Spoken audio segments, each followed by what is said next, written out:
Hello friends, कैसे हैं आप लोग। उम्मीद है फिट हैं, लाइफ एंजॉय कर रहे हैं। फ्रेंड्स, आज डिटेल में वीडियो शेयर करेंगे चिली प्लांट्स के अबाउट। और जो आपको सामने चिलीज़ नज़र आ रही हैं ये SK22 है और ये 100% हाइब्रिड चिलीज़ हैं। और इसके ऊपर हार्वेस्टिंग, फ्लावरिंग और फ्रूटिंग बहुत ज़बरदस्त होती है। आजकल रेनी डेज़ है, मतलब मानसून का सीज़न स्टार्ट हो चुका है और बहुत ज़्यादा बारिशें हो भी रही हैं और आगे फ्यूचर में कुछ दिनों के बाद भी बहुत ज़्यादा होने जाएंगी।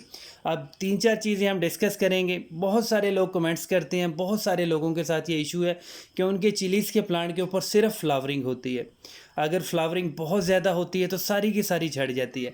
कुछ लोग ये कहते हैं कि हमारा जो चिली का प्लांट है वो बहुत ज़बरदस्त है, बहुत ज़्यादा ग्रीन है, बहुत ज़्यादा बुशी है, बहुत लंबा चौड़ा और हेल्दी प्लांट है, लेकिन उसके ऊपर फ्रूटिंग नहीं होती, मतलब उसके ऊपर मिर्चें नहीं लगती। ये 3-4 चीज़ें डिस्कस करेंगे डिटेल से वीडियो।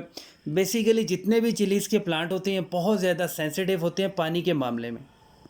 और अगर आप चिली के प्लांट्स को बहुत ज़्यादा पानी देंगे तो सारे के सारे फ्लावर्स गिर जाएंगे।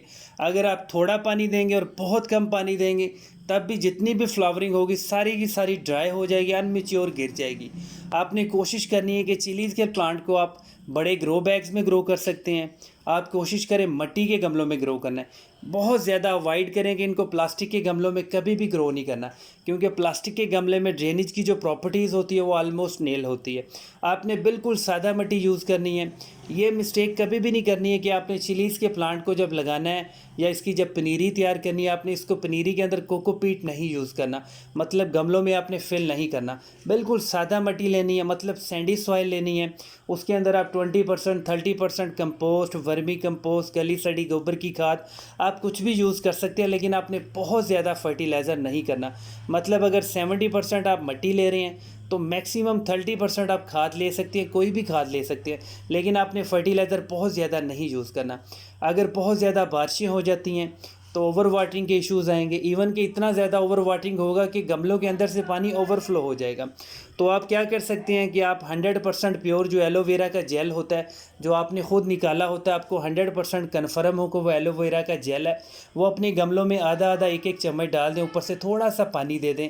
वो जेल जो है वो एंटी फंगल होता है, आपके प्लांट्स की जो रूट्स होती हैं उनको गलने से बचा लेता है और रूट्स के अंदर जो फंगस के इश्यूज़ होते हैं उनको 100% क्लियर कर लेगा। अब बहुत ज़्यादा बारिशें हो रही हैं, इवन के गमलों के नीचे भी आधा आधा इंच पानी खड़ा हुआ है, इसलिए ओवर वाटरिंग के बहुत ज़्यादा इश्यूज़ हैं।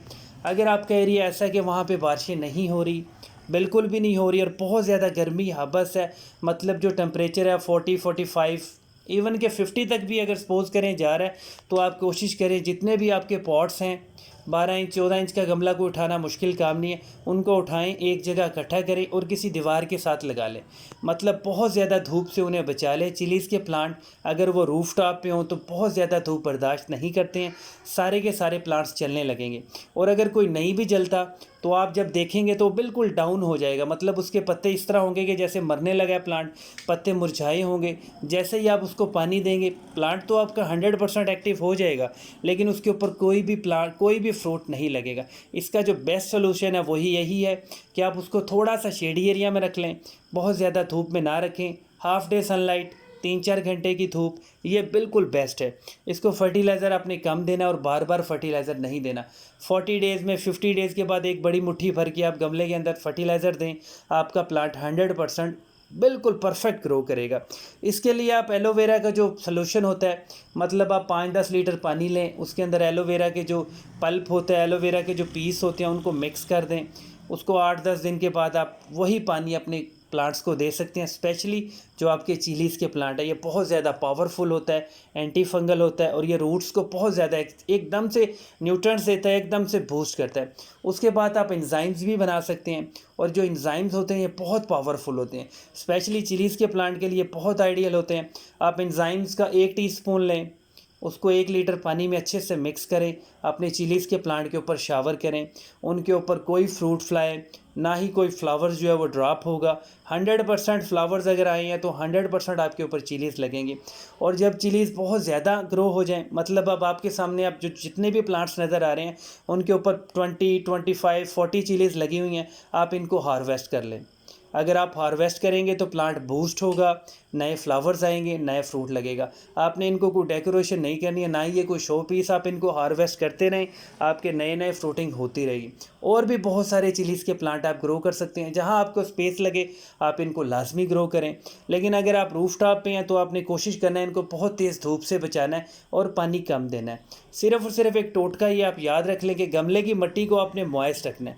मतलब अगर आप कांटे से, छुरी से, रंबे से मिट्टी को थोड़ा सा डिग करें, मतलब थोड़ा सा उसको खोदें, अगर आपको फील हो कि मॉइस्चर है तो आपने पानी नहीं देना।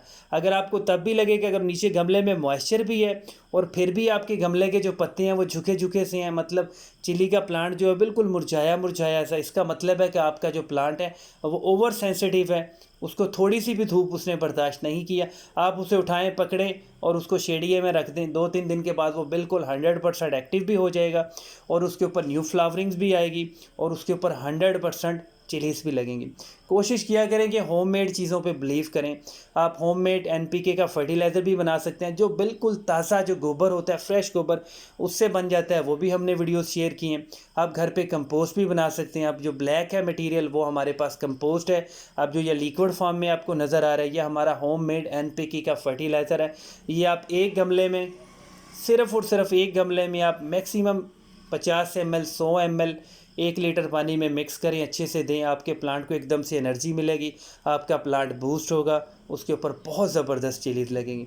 चिलीज़ को आप देसी प्लांट भी लाजमी ग्रो किया करें। हाइब्रिड जितनी भी होती हैं उनका जो फ्रूट का साइज़ होता है वो थोड़ा सा छोटा होता है, लेकिन ये जितनी भी हाइब्रिड होती हैं काफ़ी तीखी होती है। अगर आपके सालन में, आपकी किसी बिरयानी में जहाँ पे देसी 8 से 10 चिलीज़ यूज़ हो रही हैं, जो हमारी हाइब्रिड होती हैं वो सिर्फ 2 से 3 होगी। ये काफ़ी ज़्यादा तेज़ होती है, स्पाइसी होती है और ये बेसिकली हमारे सॉसेस में यूज़ होती हैं, जैसे चिली का सॉस हो गया, उनमें ये ज़्यादा से ज़्यादा यूज़ होती हैं।